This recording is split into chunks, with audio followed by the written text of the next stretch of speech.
Elle avait passé 7 ans à dresser des géants des mers.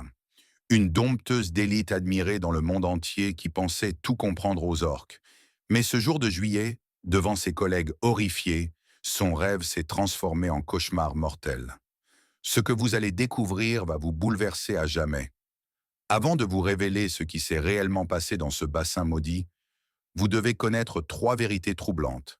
Premièrement, cette dresseuse était considérée comme l'une des meilleures au monde. Elle avait un don unique avec ses prédateurs. Deuxièmement, ces orques cachaient une dangerosité que personne ne voulait voir, des signaux d'alarme systématiquement ignorés par la direction. Et troisièmement, ce qui va suivre changera votre vision des parcs marins pour toujours. Bienvenue sur Héros à poil. Si ces histoires vraies vous fascinent, abonnez-vous et activez les notifications. Tamari Tollison, 28 ans. Une femme qui vivait pour l'océan et ses créatures majestueuses. Depuis l'enfance, elle rêvait de nager avec les géants des mers. 7 années d'entraînement intensif l'avaient menée au sommet de sa profession à SeaWorld San Diego. Mais il y avait 2 orques en particulier qui faisaient battre son cœur. Orchid et Splash. Entre eux, un lien que Tamari croyait indestructible. Un collègue témoignait: Tamari avec Orchid et Splash, c'était magique. Dans l'eau, ils ne faisaient qu'un. Tamari pouvait tout faire avec ses orques. Des choses impossibles pour les autres dresseurs. Tamari était intrépide. Elle voyait en Orchid et Splash non pas des animaux de spectacle, mais des partenaires, une famille. Ce qu'elle ignorait, c'est que cette confiance aveugle allait lui coûter la vie. Ces orques n'étaient pas ordinaires. Orchid, née en captivité en 1988, cachait une vérité que le parc préférait taire. Elle avait un historique, un passé violent soigneusement dissimulé. Signaux ignorés pendant les spectacles, agression envers les dresseurs. En 1996, elle avait déjà attrapé un dresseur par la queue de cheval, le traînant dans l'eau. Splash, transféré du Texas avec des avertissements sur son énergie imprévisible. Un ancien dresseur révélait: il y avait des signes, des petites choses, mais personne ne voulait les voir. Une agression par-ci, un moment de dominance par-là. On se disait que c'était normal. Après tout, ce sont des orques. Mais Tamari connaissait leurs signaux. Elle comprenait Orchid et Splash mieux que quiconque. Pourtant, même elle n'a pas vu venir ce qui allait arriver.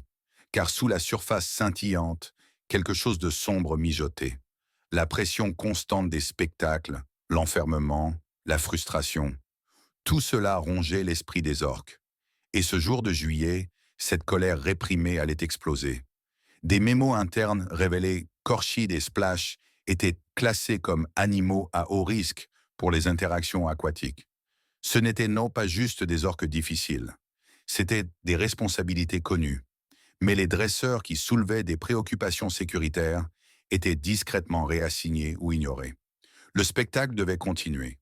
8 juillet 2002, matinée étouffante à San Diego, le soleil brûlant, l'air épais de calme avant la tempête. Tamari se prépare pour une session de routine dans les bassins arrière du Shamu Stadium. Pas encore de public, juste du travail de conditionnement pré-spectacle. Orchid, maintenant âgée de 14 ans, une femelle orque dominante née en captivité. Splash, plus large et plus lent, transféré du Texas avec ses propres avertissements. Tamari entre dans l'eau comme elle l'avait fait des centaines de fois auparavant. Aucune tension, aucune hésitation. Les 2 orques semblent calmes, engagées, curieuses. Tamari commence les signaux vocaux et les gestes de la main. Mais soudain, quelque chose change.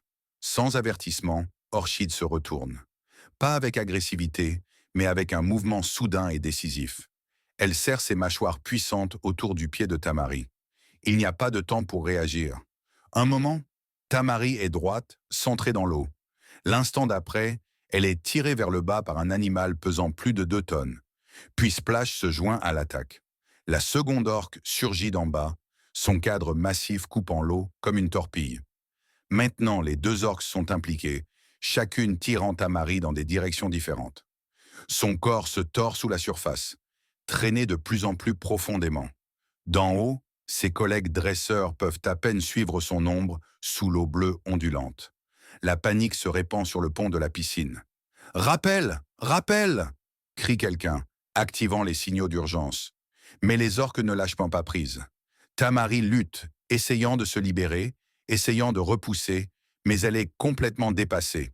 L'eau étouffe tout, les cris, les alarmes, ses propres hurlements. En bas, tout ce qu'elle peut voir, c'est du muscle noir et gris. Son oxygène commence à disparaître. Ses membres s'agitent. Elle essaie d'atteindre la surface. Rien. Les dresseurs sur le pont se précipitent pour des outils de distraction. Buzzer, claques, leurres alimentaires. Tout ce qui pourrait briser l'emprise de l'orque. Pendant 30 secondes atroces, Tamari Tollison disparaît sous la surface de la piscine la plus emblématique de SeaWorld. Puis, une décision critique est prise. Un dresseur senior donne l'appel pour Kasatka, l'orque matriarcale dominante, connue pour commander la hiérarchie sociale de la piscine. Mais Kasatka n'est pas réellement présente. C'est un signal psychologique, un son, une routine que les orques ont été conditionnés à associer à la soumission. Le moment où le signal retentit, quelque chose change.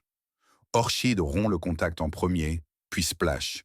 Soudain, le corps de Tamari remonte à la surface, inerte, tordu et immobile pendant quelques secondes avant que ses bras bougent. Elle halète, toussant, les yeux grands ouverts et flous. Elle est vivante, mais à peine. Les dresseurs se précipitent avec des civières, la tirant de l'eau aussi vite que possible. En la soulevant de la piscine, toute l'étendue des dégâts devient claire.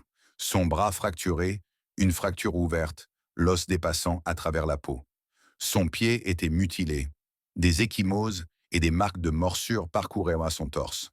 Le corps de Tamari avait survécu, mais les conséquences ne faisaient que commencer.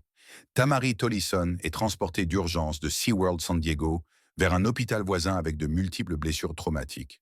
Fracture ouverte de l'avant-bras, ligaments déchirés, ecchymose profonde et lacération des mâchoires de l'orque. Elle avait survécu, mais elle n'était pas en état de parler.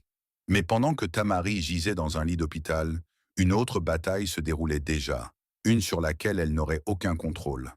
Dans les bureaux de direction de SeaWorld, la conversation est passée de « que s'est-il passé ?» à « que disons-nous ?»